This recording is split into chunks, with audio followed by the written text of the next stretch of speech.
Hey everybody, this is Darren Sabedra with Bay Area Preps HQ out here with colleague Mike Lefkow. We're here, it's week 2 of the high school football season. We're in beautiful Walnut Creek.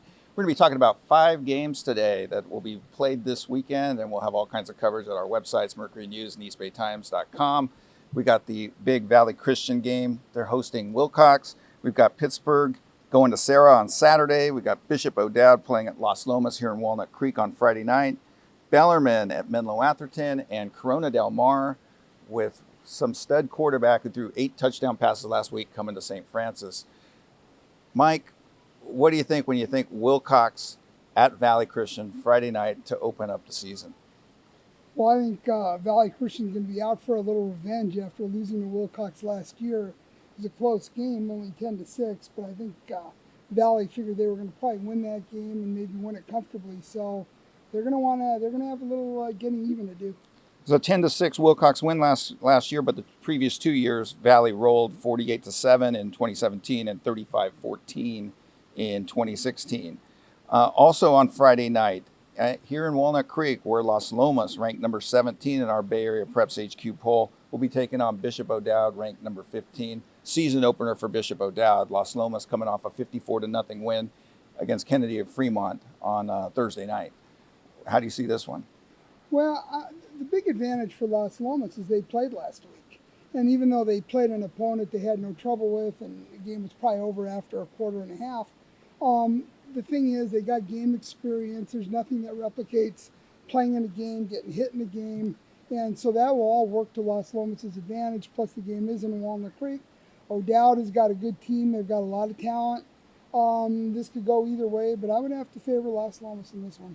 All right, we got another game in Atherton, where Menlo Atherton, defending state champion, will be at home to take on Bellarmine. Bellarmine, a traditional power out of San Jose, but has fallen on some lean times the last couple of years, including last season, where they didn't score a point in their last 4 games. Bellarmine, I'm not sure what we're going to see on Friday night, but obviously they want to turn the page and get back to where they were back in 2015 when they were the second best team in all of Northern California. And of course, Menlo Atherton with new coach Steve Pappin taking over for Adir Ravapati. Interesting matchup. Does Bellarmine have any chance? Well, sure, they have a chance. I think the curiosity is Menlo Atherton, the new coach. They've got a lot of great personnel, a lot of talent, but they've got a new coach. And every time you have a new coach, it's going to be a little different. He's got different play calls, got different philosophies. The kids have to get used to it. And it'll be an interesting game. I mean, I'm going to be more curious about MA than Bellarmine, to be honest. Okay. St. Francis, just down the road from Menlo Atherton, will be at home for Corona Del Mar. St. Francis losing Joshua Picola, who's now at Stanford. Big loss for that defense. And who do they have in their opener? Ethan Garbers, 6'3" quarterback, 4-star out of Corona Del Mar, who threw for 491 yards and 8 touchdowns last week in a win over Downey, 57-20 down in Southern California.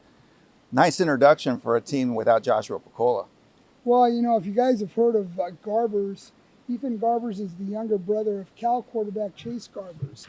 Ethan Garbers is headed to the University of Washington, like you said, 4-star recruit, had offers from Georgia, Miami. He's a heck of a player, and he showed it last week. It's going to be a tough one, but I mean, St. Francis is a good football. They're at home, yeah, so we'll see. We'll see I how don't they think Garbers are going to put up those numbers this week. Some interesting matchups on Saturday, but one that we'll obviously be keeping an eye on is a top 10 matchup. And I neglected to say that the Wilcox Valley Christian game is also a top 10 matchup with number 3 Valley and number 8 Wilcox. But on Saturday, it will be number 4 Serra at home in San Mateo playing its season opener against number 9 Pittsburgh, a team you saw last week, where their quarterback, Pittsburgh, threw for 6 touchdown passes. Yeah, Jerry Johnson, the quarterback at Pitt, he looked really good. Threw for 388 yards and 6 touchdowns. Talented, he's 6'3". They say 170, but I think he's a little heavier than that. He can also run when he has to. And this Pitt team is a good team. They've got big receivers, big fast receivers. They got a couple good running backs. I think Vic Galley likes this team. Pitt probably could have won a little easier last week, but they had a lot of mistakes, especially in the first half. But I was impressed with Pittsburgh. Well, there you have it. I mean, there's a number of other big games that I'm sure you'll find on the Mercury News and East Bay Times website. We'll have it all through the week, and then the game coverage obviously over the weekend, plus our high school scoreboard on Friday night and our weekend scoreboard on Sunday morning, which will also have how the top 25 fared. Right. This week, most of the teams in the top 25 will be in action. So be sure to sign up for that digital season pass, 16 cents a day for a whole year, Mike. 16 cents. Not bad. Yep. I might even have 16 cents in my pocket I right don't now. know if Anyhow, that's a wrap from out here in beautiful Walnut Creek, where it is hot but beautiful.